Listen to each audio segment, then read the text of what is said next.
Bonjour tout le monde, moi c'est Nico, et aujourd'hui je vais vous parler du livre Le vieux qui lisait des romans d'amour par Luis Sepulveda.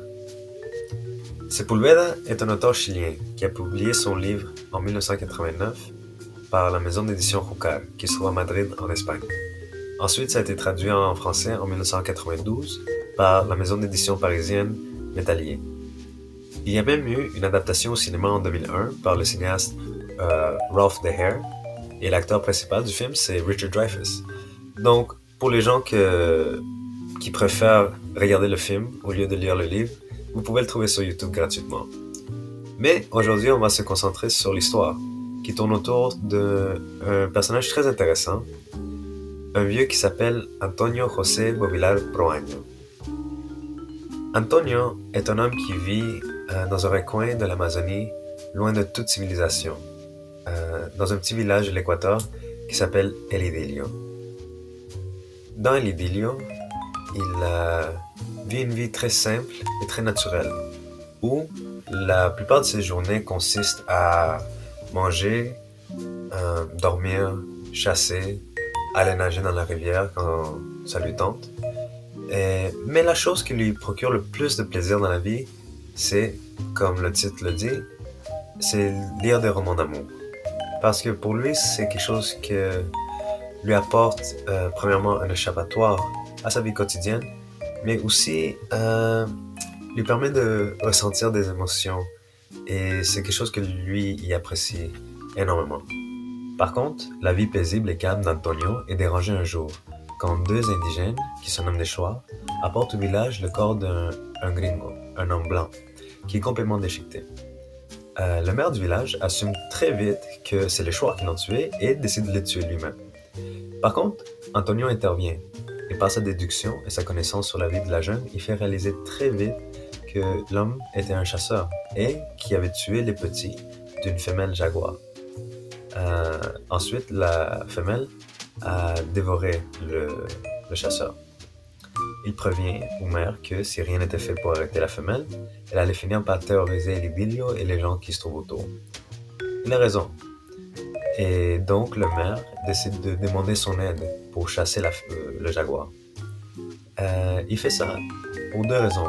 Un, parce que Antonio c'est le meilleur chasseur du village, et parce que il a vécu la plupart de sa vie avec les indigènes, les Chouars, et a appris à comment chasser, naviguer la forêt, et aussi leur système de valeurs, et comment ils respectent la nature et essaient de vivre en harmonie avec les plantes et les animaux, et vivre avec la jungle.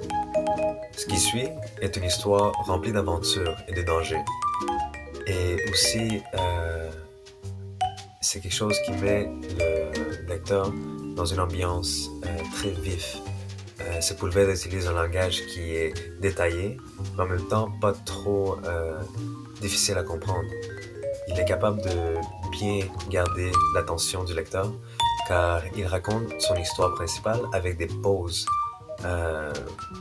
à travers où Antonio raconte des souvenirs de sa vie depuis qu'il est arrivé en tant que colon à El Idilio. On apprend sur le temps qu'il était avec sa femme avant qu'elle meure, et sa vie avec les Chouars et comment il a appris à intégrer leurs valeurs avec plein d'expériences très intéressantes. Ça donne un très bon rythme à l'histoire et c'est une lecture qui se fait très facilement parce que c'est juste 120 pages dans l'édition que j'ai. Ça va jusqu'à 128 pages dans notre édition, mais c'est quand même quelque chose qui se fait très facilement. Personnellement, je suis quelqu'un qui adore les courtes histoires et les histoires d'aventure.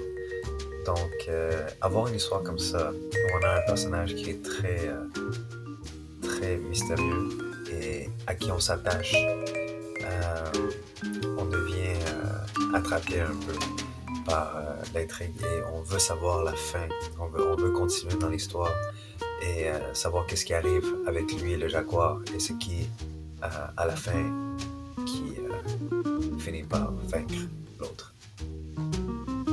Mais un autre point important c'est le thème principal du livre qui, d'après moi, n'est pas l'amour comme on pourrait penser à cause du titre, mais plutôt la connexion entre l'homme et la nature. Il y a beaucoup d'importance mise sur le mode de vie qu'Antonio mène, sur comment il vit pas comme les autres gens de El Idilio. Il vit vraiment comme les choix, avec ce respect pour la nature. Et je pense que Sepúlveda voulait envoyer un message environnementaliste sur comment le progrès et l'industrialisation est en train de tuer, en train d'endommager la forêt amazonienne. Il fait ça avec comment il décrit les gringos qui arrivent et qui font plus de mal que de bien. Enfin, si vous êtes quelqu'un qui aime les histoires d'aventure avec un bon message et des personnages intéressants, Le Vieux qui lisait des romans d'amour, c'est un livre qui est court, mais qui est satisfaisant et qui peut apporter beaucoup de plaisir. Personnellement, je pense que c'est quelque chose que je vais relire à plusieurs reprises pendant un bon bout de temps. Voilà, c'est mon appréciation du livre et j'espère que ça a apporté de la clarité sur une œuvre qui, au premier abord, semble juste être un vieux qui lit des livres, mais qui, au fond, est plus profond que ça et peut apporter quelque chose de très bien chez le lecteur. Merci beaucoup.